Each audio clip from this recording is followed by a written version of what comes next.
اور سزا کا نظام ہر انسان کے اپنے اعمال کے ساتھ قائم ہے، کسی دوسرے کے اعمال کے ساتھ قائم نہیں ہے۔ ساتھ ہی اللہ تعالیٰ فرماتے ہیں وَلَقَدْ بَعَثْنَا فِي كُلِّ أُمَّةٍ رَسُولًا، ہم نے ہر امت میں ایک پیغمبر بھیجا ہے، اور انہیں ہم نے یہی حکم دیا تھا کہ تم اللہ کی عبادت کرو، وَاجْتَنِبُوا الطَّاغُوتَ، اور طاغوت اور بتوں سے اپنے آپ کو بچاؤ۔ فَمِنْهُم مَّنْ هَدَى اللَّهُ وَمِنْهُم مَّنْ حَقَّتْ عَلَيْهِ الضَّلَالَةُ، ان میں سے کچھ وہ تھے جنہیں اللہ نے ہدایت دے دی، اور کچھ وہ تھے جن پر گمراہی ثابت ہو گئی۔ فسیروا فی الارض فانظروا کیف کان عاقبۃ المکذبین، لہذا تم زمین میں سیر کرو، چلو پھرو اور غور کرو، دیکھو کہ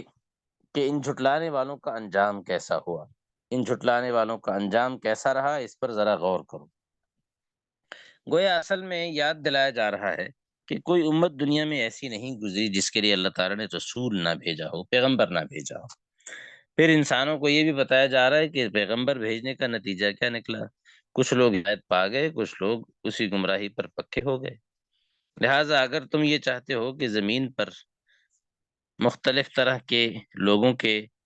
انجام دیکھو، تو پھر تم زمین میں ذرا چل پھر کر دیکھو، تمہیں انسانیت کے مختلف طبقات اور ان کے مختلف انجام دکھائی دے جائیں گے۔ اللہ تعالیٰ نے ابھی بھی زمین کے بہت سے ایسے حصوں کو محفوظ رکھا ہے جہاں اللہ تعالیٰ کی چھوڑی ہوئی نشانیاں ماضی کی قوموں کے حوالے سے، ان کی تاریخ کے حوالے سے موجود ہیں، اور وہ انسانوں کو آج بھی عبرت کا درس دے رہی ہیں۔ ایسی جگہوں کو انسان کو عبرت کی نگاہ سے دیکھنا چاہیے، بجائے اس کے کہ انسان ایسی جگہوں کو بھی اپنے لیے کوئی تفریح یا انٹرٹینمنٹ کا کوئی ذریعہ بنا لے، یہ مناسب بات نہیں ہے۔ اس کے بعد اللہ رب العزت ارشاد فرماتے ہیں کہ وَمَا أَرْسَلْنَا مِن قَبْلِكَ إِلَّا رِجَالًا نُوحِي إِلَيْهِمْ، کہ ہم نے آپ سے قبل بھی جو پیغمبر بھیجے ہمیشہ ہم نے مرد پیغمبر بنا کر بھیجے ہیں، لہٰذا آپ اہل علم سے پوچھ لیں اگر آپ نہیں جانتے۔ بالبینات والزبر، اور ہم نے انہیں کتابیں اور واضح دلائل دے کر بھیجا تھا۔ اور اگلی آیت بڑی عجیب ہے، وَأَنزَلْنَا إِلَيْكَ الذِّكْرَ، اور ہم نے آپ کی طرف یہ قرآن نازل کیا ہے، لِتُبَيِّنَ لِلنَّاسِ مَا نُزِّلَ إِلَيْهِمْ، تاکہ جو لوگوں کی طرف اتارا گیا ہے آپ اس سے ذرا لوگوں کے سے،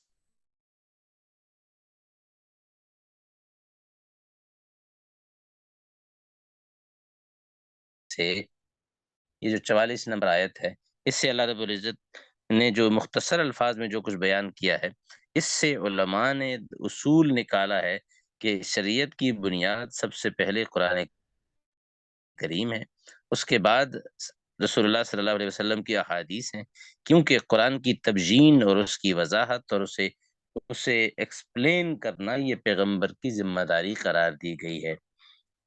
لہٰذا جو کوئی یہ کہے کہ قرآن کی وضاحت کی ضرورت نہیں ہے، یا یہ کہ قرآن کریم کے علاوہ اور کسی چیز کو حجت ماننے کی ضرورت نہیں ہے، تو قرآن اپنے الفاظ میں خود ان کی اس بات کی تردید کرتا ہے۔ دوسری بات یہ بھی ہے وَلَعَلَّهُمْ يَتَفَكَّرُونَ، فرمایا اس کے ساتھ یہ بھی ہے کہ لوگ ذرا غور کریں۔ ظاہر ہے کہ کسی بھی سوسائٹی میں یہ ہوا کرتا ہے کہ مسائل زیادہ ہوتے ہیں، پیش آنے والی صورتحال زیادہ ہوتی ہے، اور جو ٹیکسٹ ہوتا ہے اس کے اندر کم چیزیں کور کی گئی ہوتی ہیں، لیکن اسی ٹیکسٹ کے اندر موجود اصولوں کی روشنی میں، اسی کتاب کے اندر موجود اصولوں کی روشنی میں نئے پیش آمدہ ان مسائل کو جو براہ راست کتاب کے اندر درج نہیں ہے، حل کرنے کی کوشش کی جاتی ہے۔ اسی کو غور و فکر کہتے ہیں۔ اللہ تعالیٰ نے اسی کا ذکر کیا ہے، اسی کو دوسرے لفظوں میں اجتہاد بھی کہا جاتا ہے، اسی کو قیاس بھی کہا جاتا ہے، اور اگر اس پر سب اتفاق کر لیں کسی ایسے حل پر تو پھر اسی کو اجماع بھی کہا جاتا ہے۔ گویا شریعت میں جو چیزیں حجت ہیں، جو چیزیں دلیل ہیں،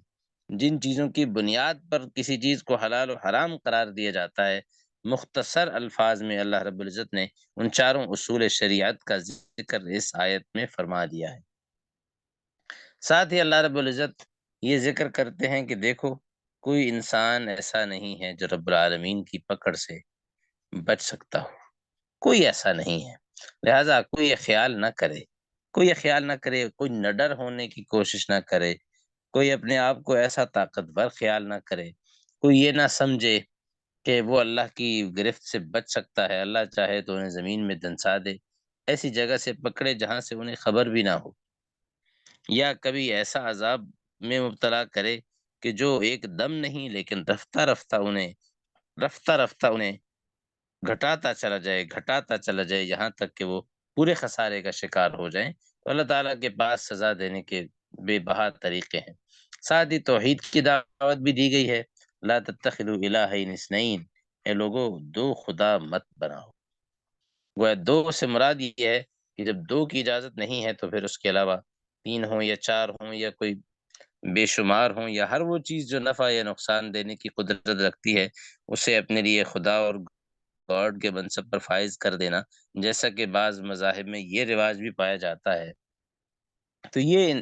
کبھی بھی انسانیت کے لیے نفع بخش طریقہ نہیں ہو سکتا ہے۔ یہ وہ طریقہ ہے جو انسانیت کو گمراہ کرنے والا ہے، لہٰذا انسانوں کو اس سے اپنے آپ کو بچانا ہے۔ ساتھ ہی اللہ تعالیٰ ایک بری رسم کی طرف اشارہ کرتے ہیں، وہ یہ کہ انسان اللہ تعالیٰ سے اپنے لیے جب اولاد مانگتا ہے تو بیٹے مانگتا ہے، بیٹیاں نہیں مانگتا۔ وَيَجْعَلُونَ لِلَّهِ الْبَنَاتِ، لیکن خود جب کوئی بیٹی ہو جائے، کسی انسان کی پیدا ہو جائے اور تو پھر وہ شرمندگی سے اپنے آپ کو چھپاتا ہے اور چھپاتا پھرتا ہے، یہ سوچتا ہے کہ اب میں اس کو باقی رکھوں اپنے پاس، یا اسے ہم یدسہ فی التراب، یا اسے زمین کے اندر گاڑ دوں۔ الا ساء ما یحکمون، بہت برا ہے جو یہ فیصلے کر رہے ہیں۔ للذین لا یؤمنون بالآخرۃ مثل السوء، تو یہ اللہ رب العزت نے گویا انسان کے اس طرز عمل کا ذکر کیا ہے، اور ساتھ ہی اگلی آیات میں اللہ رب العزت نے پھر اپنی نعمتوں کا ذکر کیا ہے کہ انسان کے لیے چوپایوں کے اندر بھی عبرت ہے، اور یہ جو انگور اور کھجوریں جن سے انسان اپنے لیے روزی حاصل کرتا ہے، اور آگے 68 نمبر آیت میں اللہ تعالیٰ نے شہد کی مکھی کا ذکر کیا ہے کہ اللہ تعالیٰ نے اسے حکم دیا ہے کہ تو پہاڑوں میں اپنے گھر بنا، درختوں میں اپنے گھر بنا، اور جو لوگ چھتریاں اٹھاتے ہیں ان کے اندر بھی تو اپنے گھر بنا، اور گھر بنا کر اس پھلوں سے خوراک حاصل کر اور زمین کے راستوں پر چل۔ یخرج من بطونها شراب مختلف الوانه، اور اس شہد کی مکھی سے وہ مشروب، وہ پینے کی چیز نکلتی ہے جس کے مختلف رنگ ہیں، فیہ شفاء للناس، جس کے اندر اللہ نے شفا رکھی ہے۔ تو اس طرح اللہ رب العزت نے یہ مسئلہ سمجھایا ہے کہ انسان کو ساری نعمتیں اسی پروردگار کی طرف سے عطا کی گئی ہیں۔ اسی طرح اللہ تعالیٰ اپنی نعمتوں میں سے ذکر کرتے ہیں اس بات کا کہ اللہ نے جوڑے بنائے، پھر ان جوڑوں سے اولاد کا اور پوتوں کا اور بڑ پوتوں کا سلسلہ شروع کیا، یہ بھی اسی کا احسان ہے اور اسی کا کرم ہے۔ اور پھر اللہ تعالیٰ توحید اور شرک کو مثالوں کے ذریعے سے واضح کرنے کے بعد پھر اللہ تعالیٰ ذکر کرتے ہیں واللہ اخرجکم من بطون امہاتکم، انسان کی اپنی تخلیق کا، کہ وہ اللہ ہے جس نے تمہیں تمہاری ماؤں کے پیٹ سے پیدا کیا، تم کچھ نہیں جانتے تھے۔ وَجَعَلَ لَكُمُ السَّمْعَ وَالْأَبْصَارَ وَالْأَفْئِدَةَ لَعَلَّكُمْ تَشْكُرُونَ، تمہیں کان اور آنکھیں اور دل عطا کیے تاکہ تم شکر ادا کرو۔ پھر اس نے تمہارے رہنے کے لیے تمہارے گھروں میں تمہارے لیے سکون کی جگہ بنایا، اور تمہیں ایسے گھر بنائے جو جانوروں کی کھال سے بنتے تھے، تستخفونها یوم ظعنکم و یوم اقامتکم، جو تمہارے لیے ہلکے ثابت ہوتے ہیں جب تمہیں سفر کرنا ہو یا جب تمہیں کہیں اقامت اختیار کرنی ہو۔ اس طرح مختلف نعمتیں اللہ تعالیٰ یہاں مختلف آیات کے اندر ذکر کرتے چلے جا رہے ہیں، اور اسی لیے اس صورت کو دوسرے لفظوں میں سورۃ النعم بھی کہا گیا ہے۔ سورۃ النعم بھی اسی وجہ سے اس صورت کو قرار دیا گیا ہے۔ اس کے بعد اس صورت کی آیت نمبر 90 ہے، جس میں اللہ رب العزت نے تین چیزوں کا حکم دیا ہے اور تین چیزوں سے منع فرمایا ہے۔ فرمایا ان اللہ یأمر بالعدل والاحسان، اللہ تمہیں عدل کا، اعتدال کا حکم دیتے ہیں، احسان کا حکم دیتے ہیں، اور رشتہ داروں کو دینے کا حکم دیتے ہیں، اور تین چیزوں سے منع فرمایا ہے۔ فرمایا اللہ تمہیں بے حیائی سے اور برائی سے اور ظلم اور بغاوت اور سرکشی سے اللہ تعالیٰ تمہیں روکتے ہیں۔ یعظکم لعلکم تذکرون، علماء اکرام نے لکھا ہے کہ یہ آیت، اس میں تین چیزوں کے کرنے کا حکم اور تین سے رکنے کا جو حکم دیا گیا ہے، اگر ہم ان کی تشریح کریں تو یہ آیت اس قدر جامع ہے کہ پوری شریعت اس کے اندر آ جاتی ہے۔ یہی وجہ ہے کہ حضرت عمر بن عبدالعزیز رحمۃ اللہ علیہ نے اپنے زمانے میں حکم دیا تھا کہ جو بھی خطبات ہوں جمعے وغیرہ کے، ان میں یہ آیت ضرور شامل کی جائے، اور آج تک یہ آیت ان خطبات کے اندر شامل چلی آ رہی ہے۔ فرمایا وَأَوْفُوا بِعَهْدِ اللَّهِ إِذَا عَاهَدتُّمْ، اور جب تم اللہ سے کوئی معاہدہ کرو، وعدہ کرو، تو اللہ کے کیے ہوئے وعدے کو پورا کرو۔ وَلَا تَنقُضُوا الْأَيْمَانَ بَعْدَ تَوْكِيدِهَا، اور قسموں کو پختہ کرنے کے بعد انہیں توڑو مت۔ وقد جعلتم اللہ علیکم کفیلا، جب کہ تم اپنے اوپر اللہ کو گواہ بنا چکے ہو۔ ان اللہ یعلم ما تفعلون، یقیناً اللہ تعالیٰ جو کچھ تم کرتے ہو جانتا ہے۔ اصل میں انسان بعض اوقات اس کے ارادوں میں کمزوری ہوتی ہے، اور اس کمزوری کا نتیجہ یہ نکلتا ہے کہ وہ کسی کے ساتھ کوئی عہد کرتا ہے تو پھر اسے توڑ دیتا ہے، معاہدوں پر اپنی بات پر پختہ نہیں رہ پاتا۔ تو اللہ تعالیٰ فرماتے ہیں کہ جو معاہدہ کرو اسے پورا کرو، تکمیل تک پہنچاؤ، صرف اس وجہ سے کہ تم جب کسی چیز کو اپنے لیے نفع بخش دیکھو، اور تم یہ دیکھو کہ فلاں طبقے کے پاس، فلاں گروہ کے پاس جو ہے وہ اس کا فائدے کا وقت آ گیا ہے، فلاں گروہ زیادہ طاقتور ہو رہا ہے، پھر تم اس سے اپنا معاہدہ آ، برقرار رکھتے ہو، اور جو کمزور ہونے لگتا ہے اس سے اپنا معاہدہ توڑ دیتے ہو تاکہ تم اس سے نفع حاصل کرو جو طاقت پکڑ رہا ہے۔ تو اس طرح سے نفع کی غرض سے تمہارا اپنے وعدے کی پاسداری یا وعدے کو توڑنے کے فیصلے کرنا، یہ دراصل لوگوں کو تمہارے دین سے بدظن اور بدگمان کر دے گا، اور ایسے ذریعے سے اگر تم کسی کے لیے دین سے دوری کا ذریعہ بنو گے تو یاد رکھو اس کا گناہ اور اس کا وبال تمہارے اپنے اوپر پڑے گا، کسی اور پر نہیں پڑے گا۔ یہی وجہ ہے کہ جب مسلمان کی بدعملی سے، بعض اوقات جب کوئی شخص بدعملی کی طرف متوجہ ہو جاتا ہے، چلا جاتا ہے، صرف اس وجہ سے کہ اس نے کسی مسلمان کو بدعملی کرتے ہوئے دیکھا ہے، تو یاد رکھیے وہ بدعملی کرنے والا وہ مسلمان جس سے دوسرا شخص بدظن ہو کر برائی کی طرف متوجہ ہو گیا ہے، وہ بھی گناہ میں شریک ہوتا ہے، وہ بھی گناہ میں برابر کا شریک ہوتا ہے۔ اسی طرح رسول اللہ صلی اللہ علیہ وسلم پر ایک الزام لگایا جاتا تھا کہ جی آپ کو تو یہ قرآن اللہ تعالیٰ نے نہیں دیا، یہ کسی شخص نے آپ کو پڑھایا ہے، آپ کو لکھایا ہے، آپ کو سکھایا ہے۔ تو اللہ تعالیٰ فرماتے ہیں جس شخص کے بارے میں تم لوگ یہ الزام لگا رہے ہو کہ وہ آپ کو قرآن پڑھاتا ہے، سکھاتا ہے، وہ تو خود عجمی ہے، عربی نہیں ہے۔ عجیب بات ہے، عجمی شخص پر تم یہ الزام لگا رہے ہو کہ وہ محمد الرسول اللہ صلی اللہ علیہ وسلم کو قرآن پڑھاتا ہے، اور اس کا پڑھا ہوا قرآن آپ لوگوں کو سنا دیتے ہیں۔ یہ الزام اور تہمت ہے، اس سے بھی لوگوں کو کہا جا رہا ہے کہ تم باز آ جاؤ۔ اور پھر جو اس کا آخری رکوع ہے، اس میں اللہ رب العزت نے حضرت ابراہیم علیہ السلام کا ذکر کیا، اور پھر دعوت کا اصول ذکر کیا ہے، آیت نمبر 125 کے اندر، ادعو الی سبیل ربک بالحکمت والموعظۃ الحسنہ، کہ اپنے رب کے راستے کی دعوت دو حکمت اور دانائی کے ساتھ، اور اچھی نصیحت کے ساتھ، خوش اسلوبی کے ساتھ، اور لوگوں کے ساتھ بحث ایسے طریقے سے کرو جو بہت عمدہ ہو، یعنی اگر کبھی بحث کی ضرورت پیش آ جائے تو پھر اچھے طریقے سے بحث کرو، جو الزام تراشی سے، جو برے الفاظ کے استعمال کرنے سے مکمل طور پر پاک ہو۔ یہ نہیں ہے کہ تمہاری بحث ایسے طریقے پر ہو کہ جو ایک دوسرے کے لیے دل کی خرابی کا باعث ہو، جس کی وجہ سے ایک دوسرے کے لیے کینہ دل کے اندر پیدا ہو جائے، تو ایسا طریقہ بحث کا اسلام میں پسندیدہ نہیں ہے۔ پھر یہ کہا جا رہا ہے کہ اگر تم کسی کو سزا دو بھی تو اتنی سزا دو جتنی کہ اس نے تمہیں دی ہے، جتنا اس نے تمہارے ساتھ زیادتی کی ہے۔ اگر تم بدلہ لیتے ہوئے بھی زیادتی کرنے والے کی زیادتی سے زیادہ بدلہ دو گے تو یاد رکھو اللہ کی نظر میں تم مجرم ہوگے۔ اور ساتھ ہی صبر کی تلقین کی گئی ہے، وَاصْبِرْ وَمَا صَبْرُكَ إِلَّا بِاللَّهِ، اور صبر کے بارے میں کہا جا رہا ہے کہ یہ انسان خود نہیں کرتا، اللہ کی طرف سے توفیق ملتی ہے تب صبر کرتا ہے۔ وَلَا تَحْزَنْ عَلَيْهِمْ وَلَا تَكُ فِي ضَيْقٍ مِّمَّا يَمْكُرُونَ، اور آپ لوگوں پر غم نہ کریں، اور ان کے سازشوں اور ان کی چالوں کی وجہ سے آپ تنگ دل بھی نہ ہوں۔ ان اللہ مع الذین اتقوا والذین هم محسنون، یقیناً اللہ تعالیٰ ان لوگوں کے ساتھ ہے جو تقوی اختیار کرتے ہیں اور جو احسان پر عمل پیرا ہوتے ہیں۔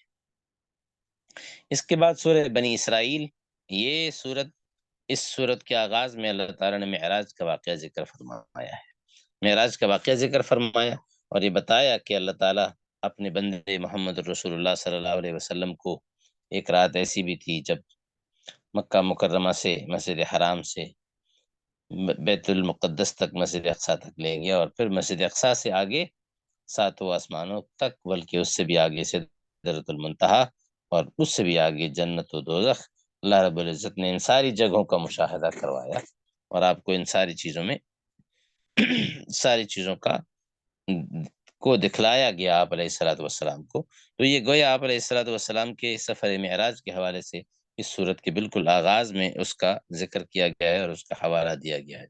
ساتھ ہی یہ صورت بنی اسرائیل کے حوالے سے ہے، اس میں بنی اسرائیل کا واقعہ بھی ذکر کیا گیا ہے، اور بنی اسرائیل کا واقعہ یہ ہے کہ دراصل یہ وہ قوم تھی کہ جس نے 2 بار اللہ تعالیٰ کی نافرمانی کی، اور ان سے اللہ تعالیٰ نے فرمایا تھا کہ جب تم نافرمانی کرو گے تو اللہ تعالیٰ کی طرف سے سخت سزا کے حقدار بنو گے۔ 2 بار انہوں نے اللہ تعالیٰ کی نافرمانی کی بڑے پیمانے پر، تو پھر دونوں بار اللہ تعالیٰ نے اپنے بندوں سے جو اس وقت دنیا میں موجود تھے ان کے ذریعے سے ان سے انتقام لیا اور انہیں سزا دی، حتیٰ کہ وہ قوم ان کے گھروں میں گھس گئی، انہیں ان کے شہروں سے جلا وطن کیا گیا، ان کے شہروں کو آگ لگا دی گئی، ان کی کتاب تورات تک کو نہیں چھوڑا گیا۔ یہ 2 بار ایسا ہوا، ایک بار بخت نصر بادشاہ نے ایسا کیا تھا، اور ایک بار تو گویا یہ جو واقعات ہیں بنی اسرائیل کے حوالے سے اللہ تعالیٰ نے ان کا بھی ذکر کیا ہے، اور انہی واقعات کے بعد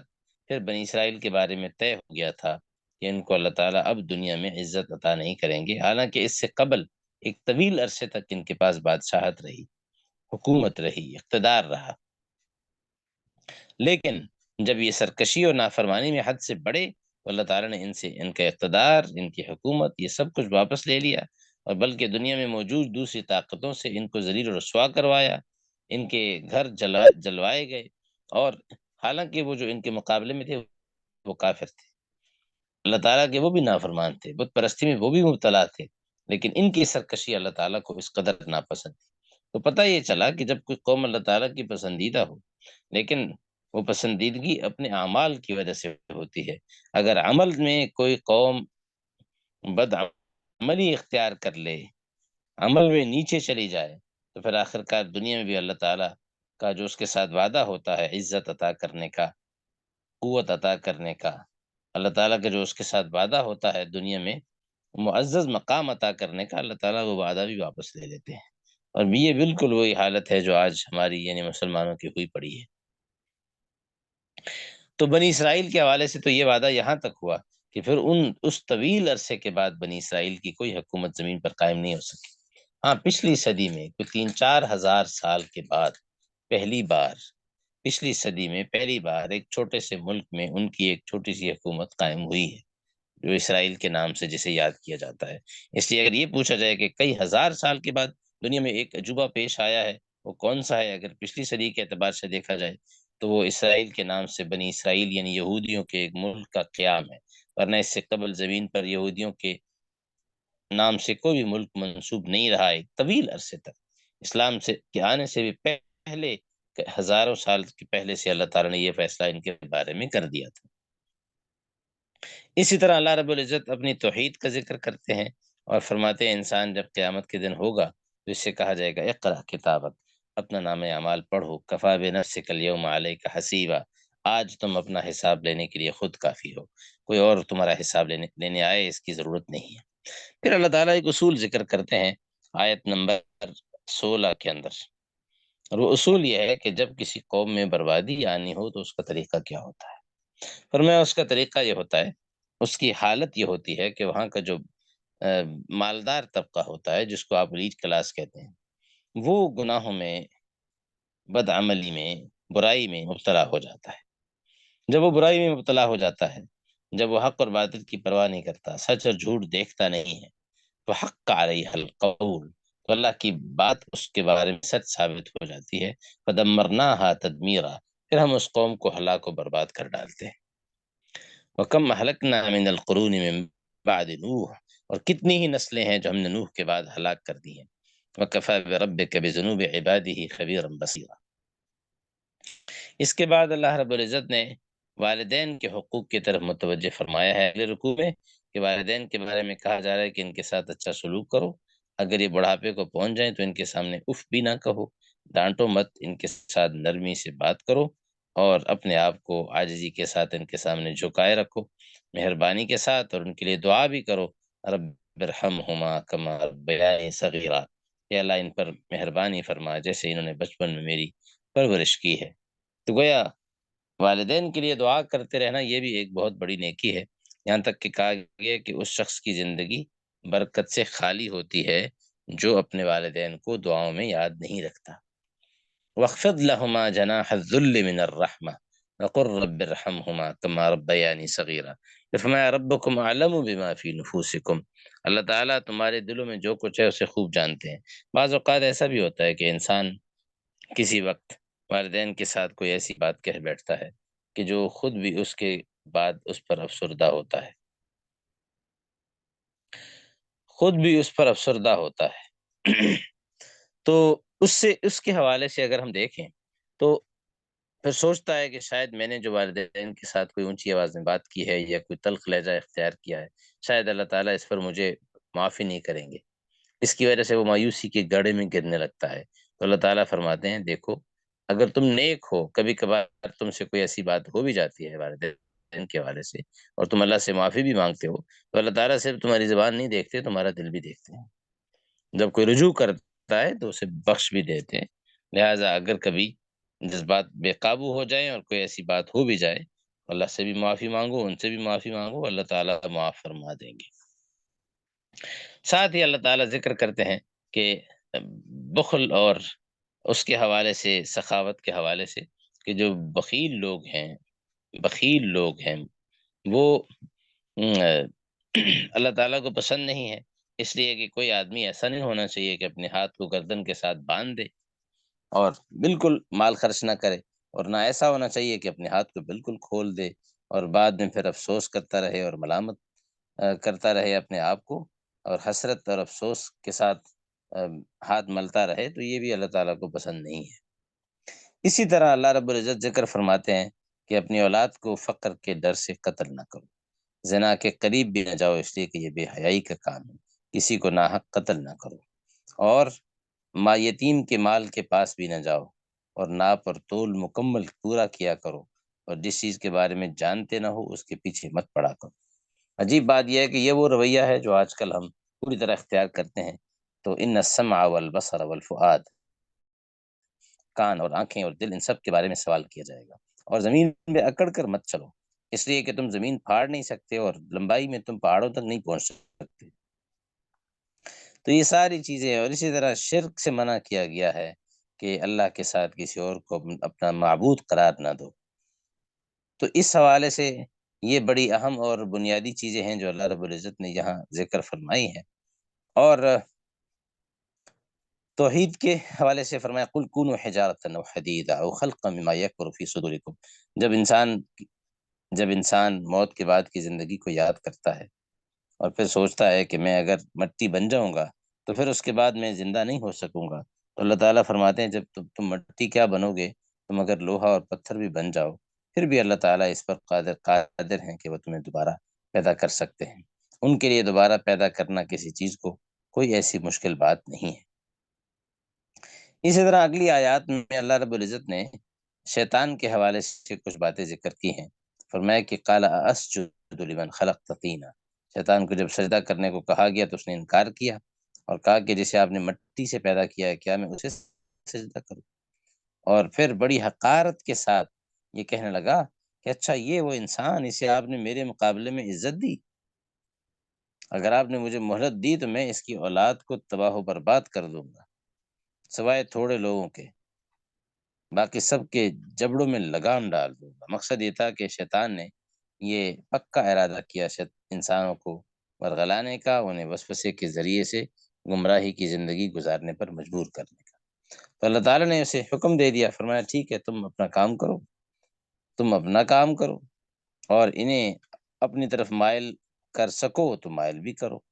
اور اس کے لیے جو جو وسائل، جو اختیارات تمہیں استعمال کرنا چاہو کرو، جو وعدے ان کے ساتھ کرنا چاہو وہ بھی کرو، جو وسوسے انہیں ڈالنا چاہو وہ بھی ڈال لو، لیکن جو میرے بندے ہوں گے ان پر تمہارا کوئی زور نہیں چلے گا۔ تو انسان کو دعا کرنی چاہیے کہ اللہ ہمیں اپنے بندوں میں شامل کر لے، ان بندوں میں سے جن کے بارے میں اللہ تعالیٰ فرماتے ہیں کہ اللہ انہیں شیطان کے وسوسوں سے محفوظ رکھیں گے اور جن پر شیطان کا کوئی داؤ نہیں چلے گا۔ اللہ تعالیٰ انسان کی تکریم کا ذکر کرتے ہیں کہ ہم نے انسان کو عزت بخشی ہے، اور ہم نے آسمانوں، خشکی اور سمندر میں اسے سفر کرنے کی طاقت عطا کر دی ہے، اور پاکیزہ چیزیں روزی میں عطا کر دی ہیں۔ وَفَضَّلْنَاهُمْ عَلَى كَثِيرٍ مِّمَّنْ خَلَقْنَا تَفْضِيلًا، اور ہم نے انہیں بہت سی چیزوں پر جو ہم نے پیدا کی ہیں ان پر ہم نے ان انسانوں کو فضیلت عطا کی ہے۔ یوم ندعو کل اناس بامامہم، فمن اوتی کتابہ بیمینہ، اور پھر اس کے بعد اللہ تعالیٰ حضور صلی اللہ علیہ وسلم کو مخاطب فرماتے ہیں کہ آپ کسی اور کے کہنے پر ہمارے دیے ہوئے پیغام میں کوئی کمی بیشی مت کیجیے گا۔ اس لیے کہ بعض لوگوں کا مطالبہ تھا کہ آپ اس دین میں تھوڑی سی تبدیلی کر دیں ہماری خواہشات کے مطابق تو ہم آپ کی پوری بات مان لیں گے۔ تو اللہ رب العزت ارشاد فرماتے ہیں آپ کسی کے کہنے پر ایسا کوئی وعدہ کسی کے ساتھ مت کیجیے گا، اس لیے کہ اگر آپ ایسا کریں گے تو آپ کو عام آدمی کے مقابلے میں دگنی سزا ملے گی، کیونکہ آپ پیغمبر ہیں، آپ پر وحی نازل ہوتی ہے۔ آپ ایسا بالکل نہیں کر سکتے کہ آپ اللہ تعالیٰ ہی کے بھیجے ہوئے پیغام کے اندر اپنی طرف سے کوئی تبدیلی کر لیں۔ پھر تہجد کا حکم دیا جا رہا ہے، اور پھر اللہ تعالیٰ قل رب ادخلنی مدخل صدق واخرجنی مخرج صدق، یہ جب انسان کسی شہر میں جائے اور انٹر ہو تو یہ دعا پڑھنی چاہیے کہ اللہ مجھے اچھی طرح داخل ہونے والا بنا، اچھائی کے ساتھ مجھے یہاں داخل کا فرما، اور اچھائی ہی کے ساتھ مجھے یہاں سے نکلنے کی توفیق عطا فرما، اور ایسا اقتدار عطا فرما جس کے ساتھ اللہ تعالیٰ کی مدد بھی ہو۔ پھر روح کے بارے میں سوال کیا جا رہا تھا رسول اللہ صلی اللہ علیہ وسلم سے، تو آپ نے فرمایا روح تو میرے رب کا حکم ہے، وما اوتیتم من العلم الا قلیلا، تمہیں بہت تھوڑا علم عطا کیا گیا ہے۔ روح کی مثال اگر کوئی سمجھنا چاہے تو ایسے ہی ہے جیسے انسان بجلی دیکھتا ہے، بجلی میں کی ایک تار ہوتی ہے، اس کے اندر کرنٹ آ رہا ہوتا ہے، لیکن وہ کرنٹ کسی کو دکھائی نہیں دیتا، اس کا اثر دکھائی دیتا ہے۔ یہی مثال انسان کی روح کی ہے کہ روح انسان کی نظر نہیں آتی، لیکن اس کا اثر دکھائی دیتا ہے کہ جسم کے اندر جتنی بھی حرکت ہے، جتنی بھی ایکٹیویٹی ہے، جتنی بھی سرگرمی ہے، آنکھ کان اور ناک اور سارا جسم جو فعال ہوتا ہے، اپنا کام کر رہا ہوتا ہے، وہ روح ہی کے وجود کی برکت سے ہے۔ جیسے ہی روح انسانی جسم سے الگ ہوتی ہے، یہ ساری ایکٹیویٹی ختم ہو جاتی ہے۔ تو یہی معاملہ انسان کے روح کا بھی ہے۔ یہاں بھی ایسی بہت سی چیزیں ہیں کہ جو نظر نہیں آتی اس دنیا میں، اس کائنات کے اندر، لیکن پھر بھی انسان ان کے وجود کو تسلیم کرتا ہے اور ان کے وجود کو مانتا بھی ہے۔ تو یہ اللہ رب العزت نے روح کے حوالے سے بھی یہاں پر یہ ذکر فرمایا ہے، اس لیے کہ روح انسان کی وہ حقیقت ہے کہ جس سے اس کے جسم کو یا اس کے وجود کو الگ نہیں کیا جا سکتا۔ اور آخر میں بالکل اللہ تعالیٰ فرماتے ہیں قل ادعوا اللہ او ادعوا الرحمن۔ بعض لوگ رسول اللہ صلی اللہ علیہ وسلم کے پاس آتے تھے تو آ کر آپ کے سامنے کہا کرتے تھے کہ جی آپ تو کہتے ہیں کہ خدا ایک ہے، لیکن جب آپ بات کرتے ہیں، ذکر کرتے ہیں تو اللہ کا بھی ذکر کرتے ہیں، رحمان کا بھی کرتے ہیں، تو آپ کی تو ایک خدا نہیں لگتا، دو لگتے ہیں۔ تو فرمایا بھئی یہ اسی پروردگار کے نام ہیں، اس کی عظمت کی وجہ سے، اس کی مختلف صفات ظاہر کرنے کے لیے، اس کی مختلف خوبیوں کو بیان کرنے کے لیے اس نے خود اپنے بہت سے اور بھی نام رکھے ہیں۔ ذات ایک ہی ہے، لیکن اس کی صفات کی وجہ سے اس کے مختلف نام ہیں، اور وہی اللہ ہے۔ الحمدللہ الذی لم یتخذ ولدا، اللہ کی کوئی اولاد نہیں ہے، بادشاہت میں اس کا کوئی شریک نہیں ہے، اور بے بسی اور عاجزی کی وجہ سے اس نے کوئی اپنا حمایتی نہیں بنایا۔ وکبرہ تکبیرا، تم اسی کی بڑائی اور پاکی بیان کرتے رہو۔ اللہ تعالی ہماری زبانوں کو اسی کام میں لگائے رکھے۔ آج ہم اسی پر اکتفا کرتے ہیں۔ کوئی سوال ہے تو آپ کر سکتے ہیں جی۔